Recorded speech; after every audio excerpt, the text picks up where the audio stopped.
¿Le gusta la ley base, Rucauf? No, además es buenísima. ¿Sí? Es tan buena la ley bases que la terminan votando gente que no comparte nada con este gobierno. Los senadores de Catamarca, de Tucumán y de Jujuy que votaron, no es porque estén en la línea del gobierno, es porque están en la línea de sus provincias. Miren, pasó una cosa muy curiosa en otro canal. Luciana Geuna le pregunta a Lustó sobre los errores cometidos en la votación en el Senado. Lustó fue la cabeza pensante del bloque opositor, aunque es aparentemente el presidente del radicalismo. Y la respuesta de Lustó es, ya lo van a arreglar los diputados. Total, hacelo bien vos, ¿por qué lo tienen que arreglar los diputados? Además, totalmente. Los diputados, él tendría que saber que no lo pueden arreglar. No puedo convivir con Caputo. Vamos a preguntarle a Rucauf. Lo veo, nosotros. Te digo, sí, está... me da miedo su rostro. Lo veo serio, un hombre que siempre está sonriente, ahora... que esté tan serio, escuchando a Gonzalo Prado, me da temor. Bienvenido. Gracias por venir. ¿Cómo les va? Hay tirantes dentro. Todos los gobiernos han tenido, ¿no es cierto? Mire, lo importante es entender que el principal ministro de Javier Milei es Karina Milei. Y que el espacio de poder del presidente está vinculado absolutamente a que él es el único inamovible y su hermana también. Todos los presidentes de la historia argentina han tenido con sus ministros de Economía subas y bajas, porque es lógico. Pero la ventaja que tiene Milei respecto a otros presidentes es que él es economista. Entonces yo creo que lo que pasó, por ejemplo, en el G7 fue mucho más economía que política. Generalmente un presidente va al G7 y habla con los mandatarios, y sin embargo Milei, por lo que yo conozco, se dedicó muchísimo a Yaibanga. Yaibanga es un nombre que los periodistas y el público van a ir conociendo cada vez más, porque todos conocemos el nombre de la director gerente del Fondo Monetario Internacional, pero el Banco Mundial va a tener para la Argentina momentos muy importantes. ¿Por qué? Porque la India es el socio político en Oriente más importante de los Estados Unidos. Es la contrabalanza de la República Popular China. Y la India y Estados Unidos pusieron el presidente del Banco Mundial, Ajay Banga. Ajay Banga ya anunció un primer tramo de ayuda a la Argentina, que es un tramo importante, pero se va a conocer un tramo mucho más importante una vez que avance la negociación con el Fondo Monetario Internacional para el nuevo acuerdo de facilidades extendidas. Yo no sé si este acuerdo de facilidades extendidas se va a poder hacer o no con la administración demócrata, o habrá que esperar el 20 de enero que haya un nuevo presidente. Algunos analistas importantes, algunos periodistas con contactos muy fuertes en Washington, me dicen a mí que la administración demócrata, pese a su relativa incapacidad para entender la política de América del Sur, va a ayudar a Milei. Lo que no me cabe duda es que si asume Trump, la ayuda va a ser muy significativa. Mucho más significativa que la que ayudó a Macri. ¿Ah, sí? Sí, porque mientras que Macri era un aliado estratégico que tenía mucho que ver con el momento histórico, acá se da el momento histórico, porque Argentina es el único país que no está en América del Sur, país importante que no está del lado de China. Obviamente Brasil y Colombia son hoy piezas en la Guerra Fría del siglo XXI de los chinos. Hasta Chile tiene buen vínculo con China. Bueno, Boric... No, bueno, pero antes, ¿eh? Sí, pero antes porque... Antes bueno, ahora después voy a hablar de la importancia que tiene el tema minerales en Chile y cómo ahora va a crecer en la Argentina a partir del RIGI, ¿no? Pero me parece importante explicar que acá estamos ante un cambio de paradigma. Milei dice, Argentina es aliada de Estados Unidos, gobierne quien gobierne. Entonces, la India, Narendra Modi, la India va a recibir pronto a el Tesla, el auto eléctrico de Elon Musk, se va a deslocar y se va a hacer un Tesla para Asia. Y es sumamente importante entender lo que está pasando en el mundo para entender la ventaja que va a tener Argentina a partir de que ya en poco menos de un mes se promulguen la ley bases y la ley fiscal. Las leyes ya están, son leyes, falta que le dé la redacción definitiva a la Cámara de Diputados, y a partir de eso vamos a tener, por ejemplo, y hablaba por eso del tema de minerales y de Chile, durante los últimos 40 años el cobre, el que es seguidor de la economía, ha sido clave en la economía chilena. Con Pinochet o con Boric, es decir, ultraderecha o marxista, nunca cambió las reglas de juego en Chile. Claro. Nada más. Nosotros tenemos 5 vetas del lado argentino similares a las chilenas, nunca explotadas. ¿Por qué? Porque el costo fiscal de Chile es 10 puntos menos que el de Argentina. Claro. Con el RIGI, Argentina va a tener 5 puntos menos que Chile, y entonces tiene la posibilidad de que se abran estos 5 proyectos cupríferos, más el tema del gas licuado, más el tema de la utilización del litio. Un acuerdo India-Argentina sobre el tema automotriz sería fantástico. ¿Le gusta la ley base, Rucauf? No, la ley base es buenísima. ¿Sí? Es tan buena la ley bases que la terminan votando gente que no comparte nada con este gobierno. Los senadores de Catamarca, de Tucumán y de Jujuy que votaron, no es porque estén en la línea del gobierno, es porque están en la línea de sus provincias, defienden las provincias. Por eso es injusto que lo ataquen, porque ¿qué tiene que ver que un senador haga lo que tiene que hacer fuera de la estructura de comando de Cristina Kirchner?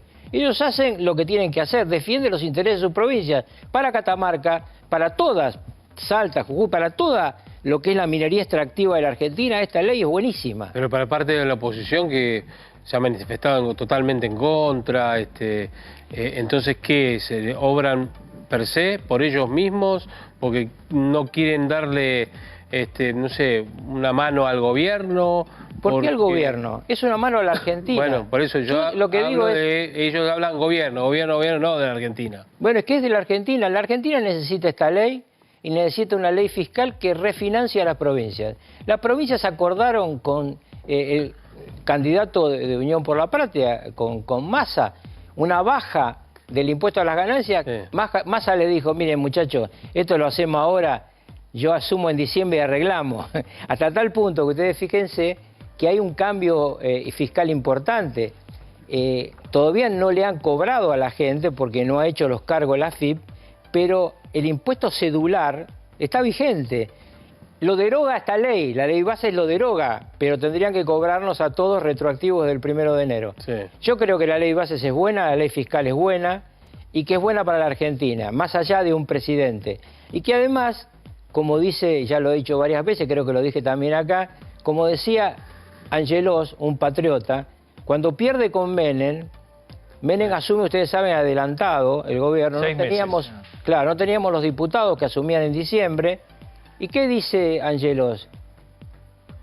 Al presidente que asume hay que darle las leyes que necesita. Y ahí, un mes después de que hubiera asumido Menem, nos dieron la ley de reforma del Estado. Bueno, eso es patriotismo. También hay una realidad, con el mayor de los respetos. La dirigencia política en ese entonces tenía un estatus, una capacidad, un intelecto y una educación, una formación de la cual carece hoy.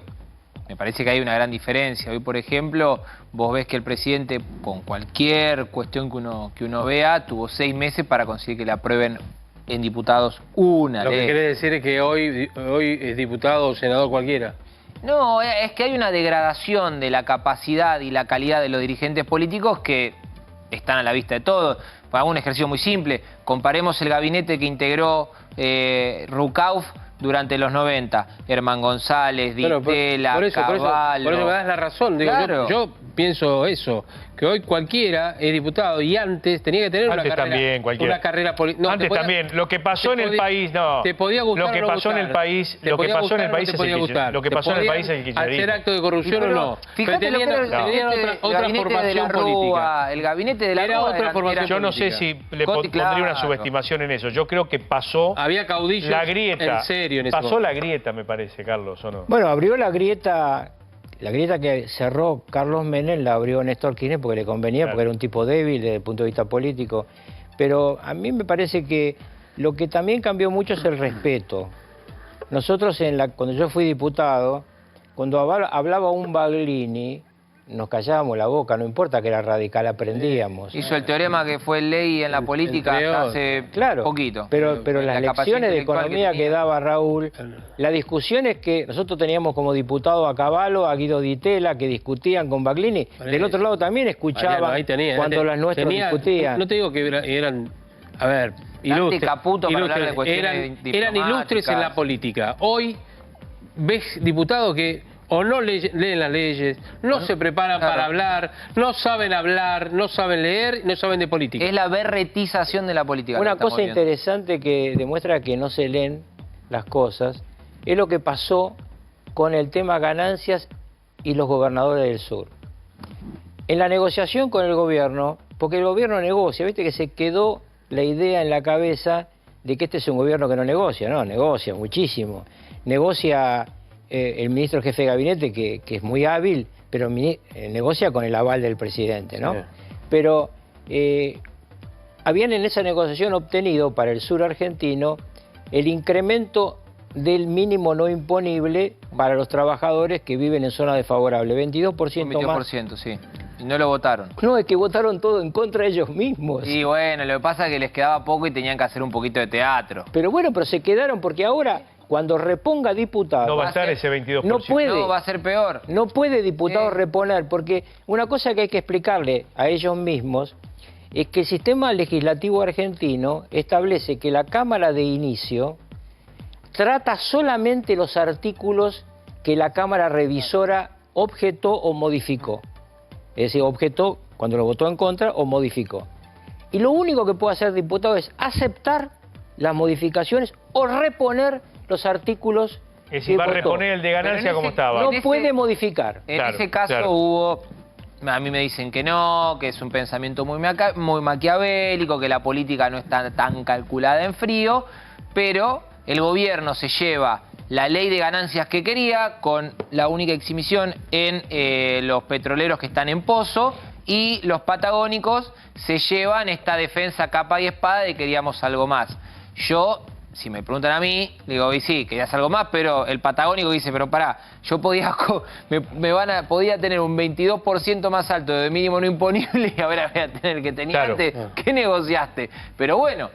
Eso fue un manso gol que le dieron al gobierno. Salvo que por reglamentación... No hay forma. Salvo por reglamentación vos subas para el sur las deducciones. Bueno, está bien, deducciones, pero...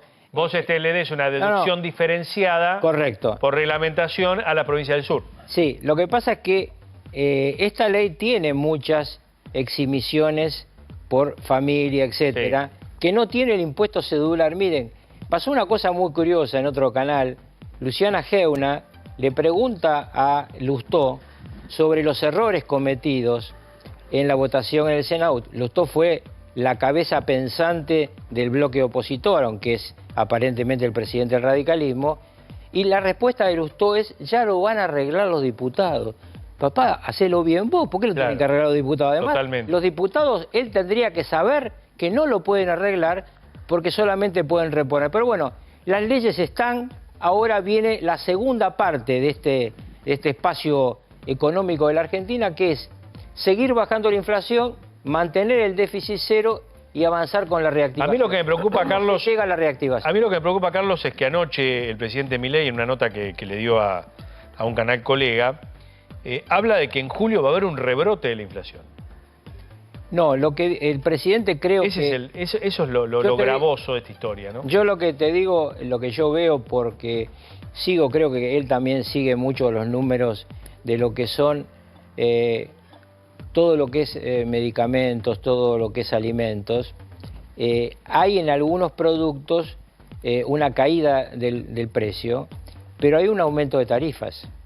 Entonces el aumento de tarifa tiene que necesariamente producir que haya un incremento en el índice de inflación del mes que viene, de junio, del mes que estamos corriendo. Sí. Yo no sé si julio, a mí me da la impresión de que va a haber algún punto más en junio y va a volver a bajar en julio. La idea que tienen los técnicos del Fondo Monetario, por lo menos con las dos personas que yo he hablado de Washington, es que Argentina va a estar en el 4 aproximadamente de inflación mensual durante todo este año para pasar a un 2,5 el año que viene. Este va a ser un año todavía con caída, por eso me importaba explicar el tema reactivación, todavía con caída de la producción, pero va a haber un fuerte rebote según todos los análisis, Fondo Monetario, Banco Mundial, de más del 5% para el año que viene. Rucauf, a ver, usted que estuvo en el Ejecutivo, ¿no? como vice y demás, ¿qué etapa se le viene al gobierno? lo que tiene. Supongamos que pasan diputados esta ley base con la modificación o no, en realidad, que puede hacer diputados. Pero digo, ¿qué etapa se le viene ahora al gobierno? ¿Ya pasó lo peor? ¿Ya pasó el cimbronazo más duro? El gobierno tiene instrumentos menores que se les dio a cualquier otro presidente de la democracia recuperada. Todos los presidentes tuvieron más instrumentos que lo que se le está dando a Milei, pero al menos le dan algunos instrumentos. Pero no todos los presidentes, aún con leyes, bajaron la inflación tanto como este gobierno. Bueno, pero porque... Yo sé que van dos carriles distintos, pero... Porque lo que pasa es que Milei no es un león, es un toro Miura. Embiste. No lo van a parar. A él no lo van a sacar del déficit cero. Yo de esto estoy convencido, ¿eh? Puede opinar cualquier cosa, cualquier colaborador económico, el Fondo Monetario. Él no va a salirse del déficit cero porque él tiene claro algo que nos ocurrió a nosotros. La estabilidad de los 90, ese 2% de inflación anual, termina en la época de la Rúa porque no bajamos el gasto público suficiente. Entonces él empieza ahora por el camino inverso. Primero dice, bajo el gasto público para que lo que haga no se me caiga. Entonces me parece que es un camino que la oposición debiera acompañar, porque ¿cuál es el futuro de la oposición política si alguna vez quiere heredar al actual gobierno? ¿Es la destrucción o es la construcción? ¿Es ser mejor que el que está o intentar volver para atrás a estos 20 años de pesadilla kirchnerista? Yo creo que el que quiera convencer a los argentinos va a tener que en el futuro hacer un proyecto mejor. No va a poder plantearnos que hay que ir para atrás, porque gran parte del voto del año pasado tuvo que ver con el rechazo a lo que venía ocurriendo con todos los años de kirchnerismo, a todo lo que nos pasó con la estafa de la pandemia, con la pésima negociación de Sarasa Guzmán de la deuda externa y del Fondo Monetario. Acá y siguen, y opinan, y aconsejan, y critican, y dicen, porque lo que están haciendo está mal, y lo que hicieron ellos atrás, es decir, no tienen un currículum, tienen un papiro atrás, porque vienen de años y años de fracasos y de hacer bolsa al país. Siguen opinando, siguen estando y no lo digo porque salgan en los medios, porque lo escuchamos también en el Congreso, parece que no hubieran hecho nada ellos, que hubieran estado de espectadores en un gobierno que no fue el de ellos. De hecho, si ustedes analizan la fractura interna de Unión por la Patria, las cosas que se están diciendo entre ellos... ¿Vieron lo que se peleó el intendente de Quilmes con el intendente de Avellaneda? Que es pelearse con el gobernador. Claro. Ferraresi es el gobernador. Claro. Mayra Mendoza es Máximo Kirchner. La Cámpora, claro. Digamos que se están peleando para ver quién acrecienta la derrota. Bueno, mañana Kicillof va a un acto con Ferraresi, dicho sea de paso. Se va a mostrar con el intendente. Está muy claro que la pelea interna se agravó y esta pelea lleva a cosas que para mí son increíbles, como que pretendan la expulsión de 3 senadores, insisto, por haber votado bien para sus provincias. Pero esas peleas internas, lo que usted sabe, como en el kirchnerismo, cómo las tienen, la Cámpora, que yo, después se juntan, dice Cristina, basta, se acabó, vamos todos por este lado, vamos a pegarle, vamos a hacer, vamos a proponer, vamos a que yo... No sé si están así, no sé si están así con un senador que vote en contra, no sé, Rucao. Eso era en el peronismo de antes, de que se juntaban y demás. Perdón, Prado. Pero yo no sé si Cristina... ¿Qué senador votó en contra? No, el de Corriente y el de Entre Ríos. ¿Qué peso político tienen ellos dentro del kirchnerismo? Pero los 3 senadores que votaron, Catamarca, Tucumán... Quieren echarlo a Scioli también. ¿Qué peso para el kirchnerismo? Ojo, Catamarca, Jujuy y Tucumán no son solo los senadores, Ya sé que son los 3 gobernadores. Pero el de Corriente y el de Entre Ríos también. De Corriente y Entre Ríos es una situación distinta. Bueno. Porque estamos hablando de gobernadores que no son de ese espacio. Sí. Pero estos 3 gobernadores, por eso cuando me preguntaban ayer en un canal de televisión, colega de ustedes, ¿cuándo va a ser el acto Milei? Lo va a hacer el 9 de julio en Tucumán. Sí, claro. Es realmente el moño arriba de la tumba del proyecto Unión por la Patria. Igual la oposición se va a juntar y van a seguir para adelante. Y nada más. Internas entre ellos, hasta que alguien diga basta, esto nos perjudica aún más. Le están pegando solamente a Alberto. Hay un tema que a mí me llama la atención de la interna que hay en el peronismo hoy en día, es que, por ejemplo, el RIGI, que dicho sea de paso no va a tener cambios al final, va a salir como será en el Senado. El kirchnerismo y parte del peronismo no presentó ninguna propuesta para decir, miren, no nos gusta este régimen de incentivos, tenemos este régimen este régimen aparte, digamos, no nos gusta esto, planteamos esto. En su experiencia dentro del peronismo, este tipo de negativas a tener una agenda propositiva, ¿puede llegar a ser facturada por la sociedad el año que viene? Ya facturó el año pasado. ¿O ustedes no creen que hay millones de jóvenes peronistas que votaron a Milei? Ya facturó. El fracaso de no tener alternativa y de proponer siempre el camino que no es bueno, la gente lo va entendiendo. Miren, 25 años atrás, ya lo dije otra vez, pero a veces, como decía Neustadt, cambia el público. 25 años atrás, Estados Unidos y Argentina importaban gas. Estados Unidos abrió al sector privado, hoy principal exportador de gas licuado en el mundo. Nosotros seguimos con la misma historia, no hicimos una planta de gas licuado en 25 años, hicimos este último gasoducto, porque era campaña electoral y no lo terminaron. Entonces, muchachos, la gente lo que quiere es resultados.